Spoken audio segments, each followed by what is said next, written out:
Pag-usapan po natin, low blood, high blood, nahihilo pag tumatayo. May tawag po dito Ang tawag dito, postural hypotension. Yung minsan, nakahiga ka, bigla kang tatayo, didilim. So, mahalaga to. Low blood, delikado. High blood, delikado din. Okay, ganito po ginagawa natin. Pakita natin. Check ninyo ang blood pressure ninyo, nakaupo at nakatayo. Okay, bilang cardiologist at internist, ito lagi tinuturo namin. So, dapat ang blood pressure nakaupo at nakatayo, halos pareho lang. Okay? Pag tumaas, biglang tumayo, chinek ang blood pressure, biglang bumagsak ang blood pressure, postural hypotension yon. Iba ang gamutan. Explain po natin So, ito po yung normal blood pressure, 120/80. Sabihin, maganda yung daloy ng dugo sa ulo, maayos siya. Pag sobra taas ang blood pressure, more than 140/90, alam nyo na to, di ba? High blood yan. Pag high blood, napayo ko na sa inyo, di ba? Yung tamang pagkain, iwas alat, iwas sigarilyo, matataba. At kung sobra taas ang blood pressure, may gamot tayo para sa high blood.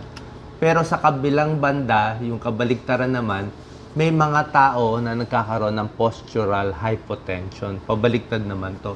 Nakahiga, nakaupo, biglang tayo, nang didilim, nahihilo. Meron nagko-collapse. Iba nga, pag-collapse, nasusugat yung muka, nababali ipin, nababagok yung ulo. So, pag nahilo, biglang tayo, dumidilim paningin, postural hypotension yan. Pag chinek natin blood pressure, mababa. Maraming dahilan to. Explain natin. Ano sintomas? Parang hilo, yan ang biglang tayo, pwedeng mawala ng malay, hindi makalalabo paningin, nagbabasa ang kamay, malakas ang kabog ng dibdib. Ganito pa nangyari. Itong kulay pula, dugo po yan. Yan ang dugo natin. Pag nakaupo, kompleto yung dugo, ayan hanggang ulo. Pero kung bigla kang tumayo, bigla kang tumayo, ang mangyari, mag-iipon yung dugo dito sa baba ng katawan. So, yung ulo, magkukulang ng dugo. Kaya nahihilo kayo. Pag nagkulang ng dugo yung utak natin, ilang segundo lang pwede ka mag-collapse. Bakit hindi umaakyat yung dugo? Kasi tumayo ka At baka may problema dito sa paa. Yung mga blood vessels natin, dapat kumikipot yan. Pag tayo mo, kikipot yan. Pag kipot, ipopush niya yung dugo pataas. Pero sa mga may edad, mga ibang sakit, hindi to kumikipot, kaya naiiwan ng dugo dito, nagko-collapse yan. Yung pula dugo po yan. Ito ang mga dahilan ng postural hypotension. Yung pagtayo, bumabagsak o nahihilo. Pwedeng dehydrated ka, kulang ka sa tubig, nagsusuka, nagtatae, sobrang pawis, hindi uminom ng tubig, kulang sa saging. Pwedeng anemic, kulang ka sa dugo, hindi masyadong kumakain, o baka may bleeding, malakas ang regla, bleeding. Pangatlo, baka nasobrahan ka ng gamot sa high blood. May high blood ka pero napataas ang dose, o nag-ayos ka na, nag-diet ka na, hindi pa na-adjust yung dose. So, a-adjust lang yung gamot. May mga ibang gamot, nakaka-low blood din, mga Viagra, mga iba pa.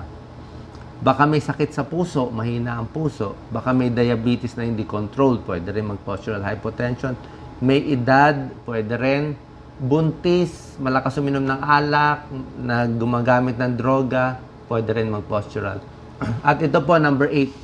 Yung maraming kinakain. Minsan kasi pag sobra daming kinain natin, yung dugo na pupunta sa tiyan Diba? Parang inaantok tayo So, merong gano'n na bumababa din yung blood pressure. Ito po yung postural hypotension, tachycardia syndrome. Ito po yung mga sintomas. Okay, so pwede sila mahilo, nagsusweating sila, nag-heart palpitation, chest, fatigue, at shortness of breath. Yan po yung mga sintomas. Merong mga gamot na pwede mag-cause ng pagbaba ng blood pressure.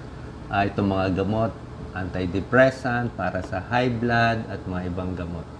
Okay, yung mga pampaihi, pwede rin. So, ina-adjust to ng doktor. So, kung nahilo kayo, uminom kayo ng ganitong gamot, baka titigil muna ng doktor or babawasan yung dosis. So, tulad na sinabi ko, para malaman kung may postural hypotension, kukuha ng blood pressure, nakaupo at nakatayo. Palagyan natin, nakaupo kayo, 130/80 ang blood pressure.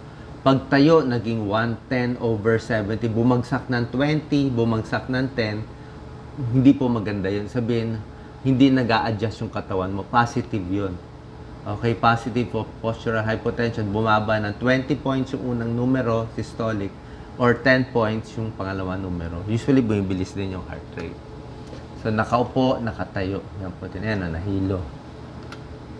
Anong mga test gagawin? Papa-ECG, complete blood count, kung anemic, sodium, potassium, kung may electrolyte problems, creatinine para ma-check ang kidney. So, ang mga first aid natin, pag nahilo, higa muna o upo. Para yung dugo, ito yung kulay pula, bumalik sa utak. Minsan nga, tinataas pa natin yung paa. Pwede i-cross yung legs. Yan, kinocross ang legs. Pinapump ang legs. Kasi sabi ko, galaw-galaw ang paa. Yan, pwede sikad-sikad. Yung iba squat, siguro kung medyo bata. Kung may edad, baka hindi rin okay mag-squat. So, ito yung mga treatment natin. Pag dehydrated, bigyan ng tubig, fluids. ORS o Resol, pwede ibigay. Pag anemic, kumain ng mga pagkain mataas sa iron. Pwedeng iron supplements. Pag nasobrahan sa gamot, a-adjust, ibababa yung gamot. Pag may sakit sa puso, may diabetes, gagamutin yung diabetes at sakit sa puso. Pag may edad, dahan-dahan lang pagtayo. Pag sobra lakas kumain, dahan-dahan lang yung pagkain. So ito po, minsan nangyayari itong postural hypotension, yung biglang pagtayo, nahihilo. So mag-ingat tayo sa low blood at sa high blood. God bless po.